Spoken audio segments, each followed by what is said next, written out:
Hello and welcome to New Jersey Politics with Laura Jones. I am Laura Jones and we are so glad to have you here. Today we are taking a look at 2024 and some of the big stories in our state. Standing by is Jeanette Hoffman, president of Marathon Public Affairs. And we're also going to be looking ahead at some of the big stories coming up in 2025.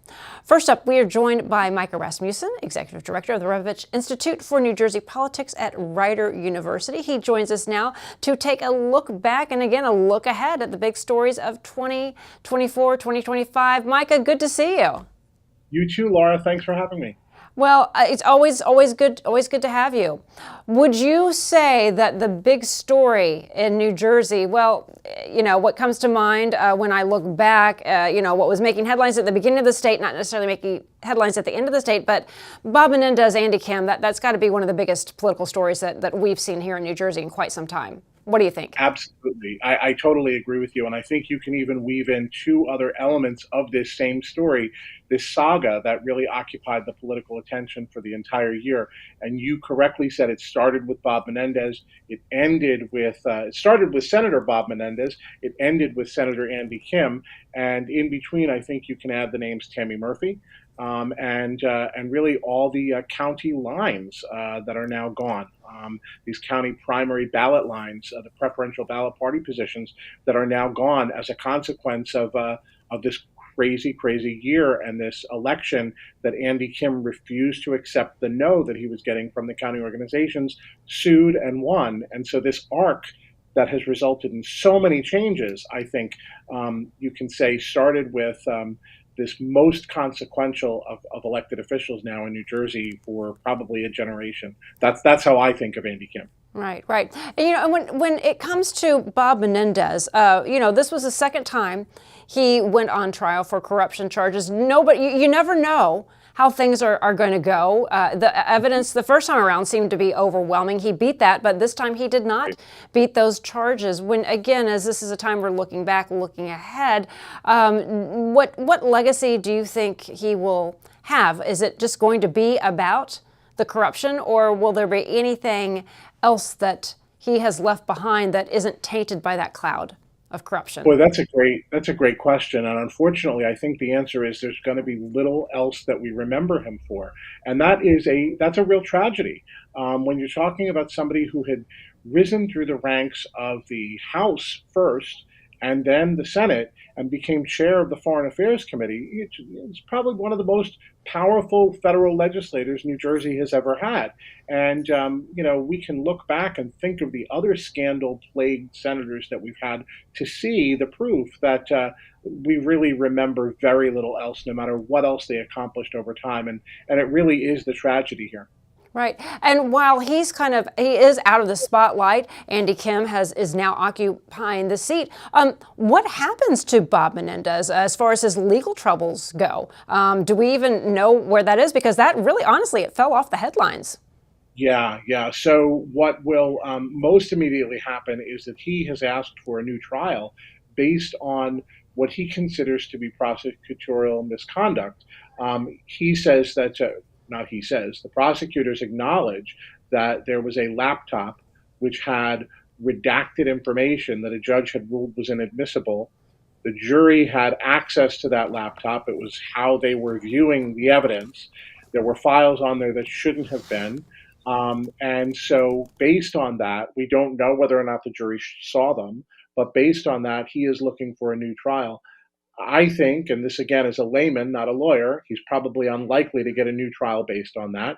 And at some point in the future, we will be looking at sentencing for him. We're also going to be looking at a trial for his wife, which could be starting as closely as January. Right now, it's scheduled. And the other things I can't help but think about when you're looking at this story isn't just about Bob Menendez, but the ripple effect that it had within the New Jersey's political community.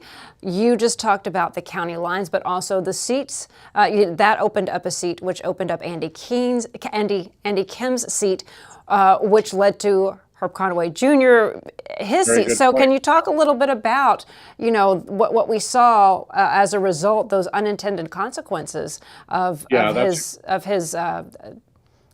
trial and subsequent resignation? It's a great question. Yeah, and I think The short-lived candidacy of Tammy Murphy is one that I think was so riveting at the beginning of the year. This time last year, the county conventions where she was just steamrolling the support in those large organizations with lots of votes and lots of power within the state Democratic organization.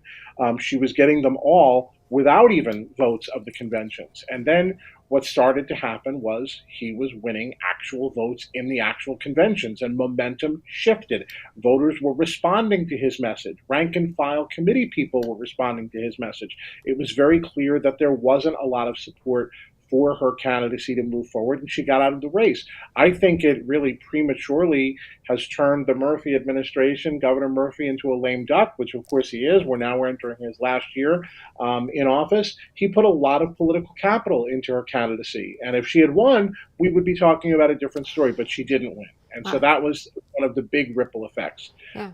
As we talked about, another big ripple effect is the fact that Andy Kim wasn't just going to accept the no answer that he was getting from Essex County, from Passaic County, from these different organizations. His plan B, when they were not giving him the line, was to sue over the fact that this ballot position was not fair to all candidates. It was not treating all candidates the same, and government was favoring the endorsed candidates with the party organizations over the unendorsed candidates. And so he sued, and he said that's not a fair ballot position to have, and he won. And he sent this entire nomination, this candidate selection process, just this long-standing process in New Jersey. So those are just two of the ripple effects. And as you mentioned, Herb Conaway being the new congressman and now replacing him in the state legislature, that's another big ripple effect as well. Right. When leading into 2025, we have our legislative seats up, we have our governor's race up. But before we get to that, I also want to touch on two sad deaths in Congress, that of Congressman Donald Payne and Congressman Bill Pascrell Jr., relatively close to each other, which really, these processes of replacing them, special elections had to ensue. So can you talk a little bit about that? Yeah, I mean, we don't get a lot of turnover in our congressional delegation from New Jersey, at least not in a hurry, at least not the kind that we saw in 2024. As you say, Andy Kim is no longer in the House. Congressman Pascrell has passed away. Congressman Payne has passed away. And they have all been replaced with new members of Congress who are members of Congress of color, right? So Congressman Conaway is an African-American legislator. Nellie Poe, the congresswoman from Passaic County now, replacing Bill Pascrell, Hispanic legislator, Hispanic woman legislator. LaMonica McIver from Essex County, also an African-American legislator who happens to be a woman. So in a very quick hurry, our delegation got a lot more diverse from New Jersey. Right. And when it came to the election, we had one seat in particular that was very competitive, and that is in the 7th congressional seat. Sue Altman challenging the incumbent Tom Kean Jr., and he was able to retain his seat. Hindsight is 2020, but that one, it could have gone either way, and Tom Kean won. So what are your thoughts on that, and the effect perhaps that Donald Trump even had with that win in New Jersey? Well, you just mentioned really, I think, maybe the third big issue, the big news story of 2024, and that was the relatively close performance of Donald Trump in New Jersey, right? In past elections, the Republican would have lost the state by 12 to 14 points. Donald Trump lost by about half of that, between 5 and 6 points overall. And so this was a much closer race than expected for president, and as a result, it was a closer race in some of the districts as well. He came pretty close to winning Josh Gottheimer's district. He really carried Tom Kean's district and allowed Tom Kean to win it by even more. That's a district that will continue to swing back and forth, really. Kean has made a go of it, but it's really our swing district that could go either way. Significantly, we talked about Passaic County, we talked about Congressman Pascrell. That's a district that Donald Trump actually won this time. Complete surprise. The city of Paterson, city of Passaic, Clifton. This was a district that nobody saw as flipping to Donald Trump, but it has had major repercussions. It's going to put a target on the back of Congresswoman Poe. She's going to be a Democrat in a Trump won district. And so this is going to be a competitive district moving forward. Yeah, and as we are moving ahead again into 2025, how do you think all this factors? We will have an open seat for governor. Phil Murphy cannot run again. We're capped at 2 terms. And so you have open primaries on the Republican and the Democratic side. Does the presidential, does what happen at the presidential level in 2024, how big of a factor is that going to be in 2025? Well, anybody will tell you who follows this stuff closely that our electorate looks very different. The people who vote look very different between a presidential year and a non-presidential year, especially with Trump. Trump has a lot of Trump-only voters who only come out when he is on the ballot. And so we know that the electorate for 2025 is not going to resemble the electorate for 2024. For one thing, turnout will be lower. Instead of 65%, we have struggled, even in the last gubernatorial election, for 40% turnout. And so that's going to be a major difference. But who comes out matters, and who comes out changes. And so Democrats will take some solace in that they don't have a Trump electorate again, and we'll see what happens. But while I think it is a valid point that the electorate is going to be different, I also think Democrats cannot take it for granted that it's going to be different. They cannot just assume it's going to be a different electorate. Remember, in 2021, Phil Murphy had that closer than expected showing versus Jack Ciattarelli. And so I don't think Democrats should just be safe in assuming that the situation is going to be better for them next year. They've got to pull out all the stops and work for it and make sure that it's going to be a different electorate if that's what they want it to be. One other question I want to ask you before we close out this segment, and it is the former Governor Jim McGreevey in 2024 came back running for mayor of Jersey City. Do you think, and you worked for him as his communications director, do you think he really truly is just interested in running for mayor of Jersey City, or do you think there could be something bigger? Could he be eyeing at another run for governor? I'll just throw that out there because we love to guess about things in New Jersey, talk about these things. Question, because we all know that Jim McGreevey has an enormous amount of talent. We know that he has extraordinary gifts. The work that he's done on prisoner reentry is just exemplary, is just a pattern for across the country, and incredible work that he's done. Honestly, I take him at his word that he wants to be the mayor. And the reason I take him at his word is not just because that's what he says, but also because that's really the job that he has always been the best at. Fundamentally, he is a guy who wants to make sure that government is competent. He wants to make sure the snow is picked up. He wants to be the tactician who is making sure that he is running a well-oiled machine. In fact, some of us remember when he became governor, people telling him, you can't be the mayor anymore. You can't be the mayor of the entire state of New Jersey anymore. And that really was his sweet spot. And so I think he's probably looking forward to getting back to that. Of course, he's got a very competitive election ahead of him to get to that spot in the first place. Well, we will be all over that, as well as the upcoming race for governor. Micah Rasmussen, the Rebovich Institute for New Jersey Politics at Rider University. Thank you for taking the time to talk to us. Always a pleasure to see you. Absolutely.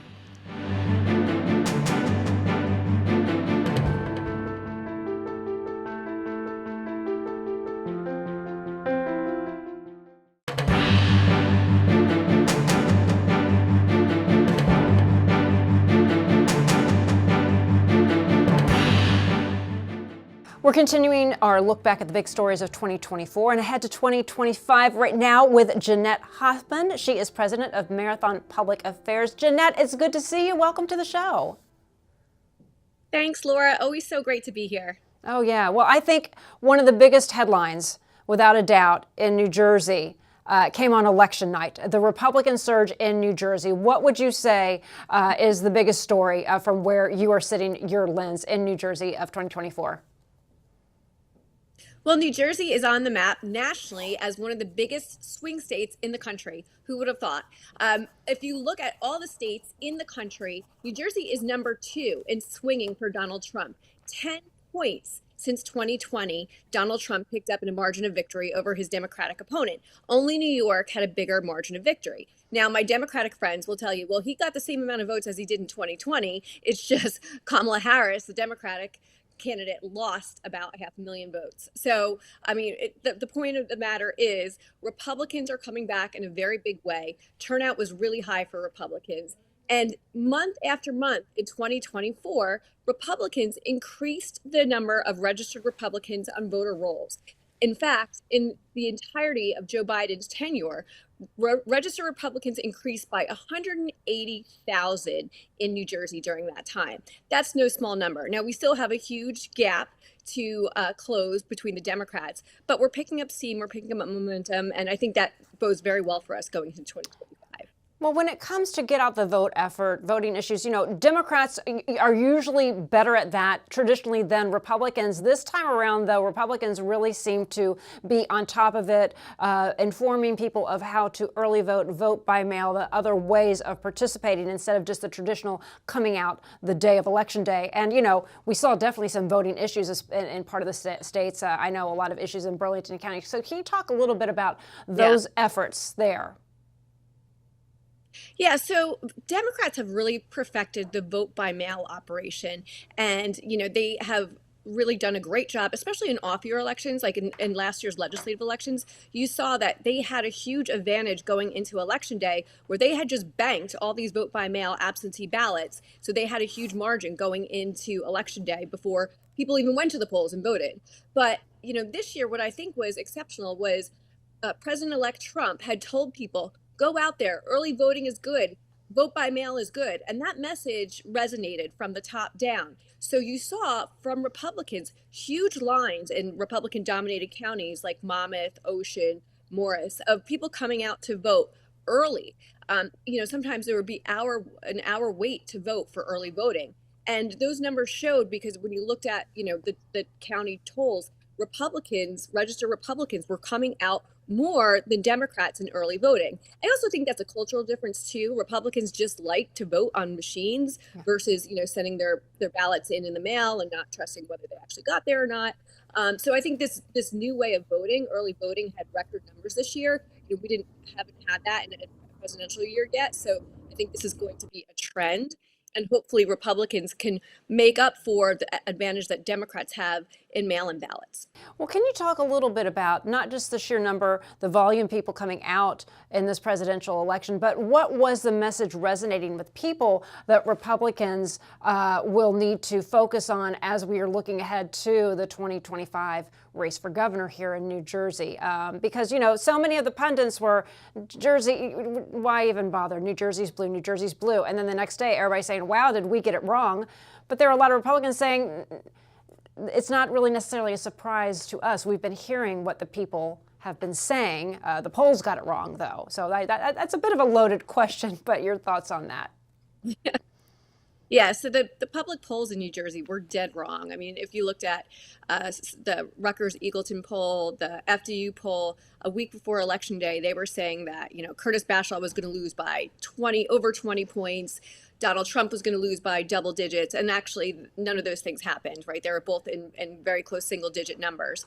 And, the message was the economy. We heard from people on the ground in very diverse communities that it was the economy, groceries. You heard President Trump just recently in an interview saying very simply the reason why I won was the price of groceries. People can't afford groceries. And as much as, President Biden would like to explain the metrics to you and the macroeconomics, people aren't feeling that when they go to the store and, the cost of groceries is 50% what it was 4 years ago. So that's number one. I think the message of affordability is something that Republicans talk about over and over, and taxes and, those kinds of practical things that matter to voters. And Democrats, it seems like maybe if they're talking about affordability, it's not their top priority. They're talking about, abortion as the number one issue. And I don't think that is anymore. And then, of course, immigration is a huge issue. And the whole issue of, crimes committed by illegal immigrants. New York is very close to us, and New York City is a little bit out of control right now. So I think especially in some of the northern counties, people are feeling that very much. I don't think it's a common sense issue to have secure borders. So I think that's something that hurt Democrats a lot, and Republicans talked about security and supporting law enforcement a lot too. So I think it was not a surprise for Republicans to see that these messages are resonating very well, and in diverse communities. We've talked about a couple times, and Bill Pascrell's former seat. It was Nellie Poe came very close to losing that to Billy Prempa, someone who didn't spend a lot of money. The National Party didn't invest any money in him, and he came very close to unseating her. So, if you looked across the state, there were counties that voted for a Republican president that haven't done so since 1988 and 1990. So I think that's, a big win for Republicans, especially going into next year's gubernatorial. Yeah, I mean, watching those election results come in and seeing, are you kidding me? Some of these counties going red. It was really amazing to watch that play out. And how do you think, again, going into 2025, the race for governor, there are only 2 governor's races in the country next year, 2025, New Jersey and Virginia. Do you think that New Jersey will start to get some national attention? Will it get some help from Donald Trump, the Republican side, and the Democratic side as well, because they look like it's more in play? Because again, it's been a while since we've had a Republican governor, since Chris Christie, and open seat. You have a lot of people running in the Republican primary. What are your thoughts on how the national picture is playing into, first of all, that Republican primary, and then when it comes to actually, Republican trying to win and unseat, or not unseat, but win against a Democrat, which a lot of people say, well, it's more than likely going to go blue. Well, I don't think it's more than likely going to go blue. I mean, the last time we had 3 terms of a Democratic governor was probably the 1960s. We're kind of a purplish state when it comes to our governors. We've had, Christie Whitman, and we've had Governor Chris Christie. We haven't had 3 terms of a Democratic governor in a very, very long time. So it's almost like it's kind of a Republican's turn to kind of take back control. We're kind of a purplish state. And as you said, Laura, only 2 governor's races in the entire country, and New Jersey is on the national radar screen. President Trump is no stranger to New Jersey. As you know, he has properties here. We've already attracted the attention of Scott Pressler, who is this big voter registration and GOTV turnout guru nationally. He did a great job in Pennsylvania last year in getting people registered to vote and turning them out. He has a whole national program, and he said he's coming to New Jersey next because he wants to turn New Jersey red. So I think there's a lot of enthusiasm for this governor's race. I feel like people think, after 2 terms of Governor Murphy, 8 years of making New Jersey less affordable, of having these energy mandates that are driving up our energy costs, property taxes going up, New Jersey transit completely dysfunctional, and just this pattern of unaffordability, and just kind of tone deafness to the average working class voter. People are really excited about getting a common sense Republican back in there to kind of turn our state upside down. Right. And so last time around, Jack Ciattarelli has won twice and come very close to beating Phil Murphy, who's running again. We have Bill Spadea. We have John Bramnick. We have quite a few Republicans throwing their name in, not necessarily having the name recognition of an incumbent. Bill Spadea has a lot of name recognition on the Democratic side.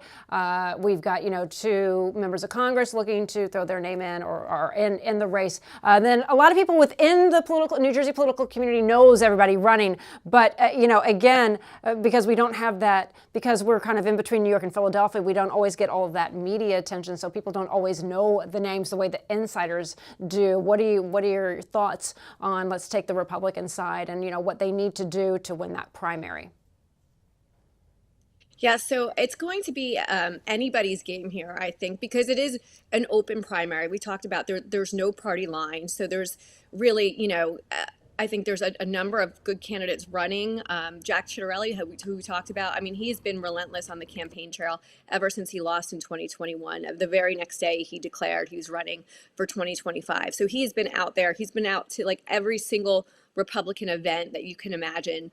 He's been, talking to every single grassroots Republican voter. He has a huge organization. He has money. He has financing. But then you have Bill Spadea, who's very popular as well. He has name ID as a conservative radio host. He's more to the conservative side a little bit than Jack Ciattarelli. And especially after that Trump win, the base is very energized. And then you have John Bramnick, who's a very popular state senator, but he's kind of from the anti-Trump camp. So I'm not sure how many, never Trumpers are going to vote in a Republican primary, but it should be interesting to see, how the votes can all split up there. I think what all the candidates are going to need to do is spend, money in getting their name ID out there to voters and, making their case on TV and radio and digital ads. And I think it's almost anybody's game right now. And there's some other smaller candidates like Mike Crispy. He's an America First MAGA candidate. He's the only MAGA candidate in the race. We'll see if he actually stays in. He's running a trial balloon right now, and former state senator Ed Durr. But again, this is a very wide open primary. Everyone's competing for endorsements of major party leaders, major elected officials, and I think money and organization are going to play a very big role in who wins the primary. Right. And then we've got the entire legislature, but we're going to have to leave that part of the conversation for another time because we've run out of time here. Jeanette Hoffman, Marathon Public Affairs, thank you so much for taking the time to talk to us. Thank you so much for having me on, Laura. It's been great to be here. Oh, always a pleasure. Always a pleasure. And we thank you for watching New Jersey Politics with Laura Jones. We look forward to seeing you back here next time.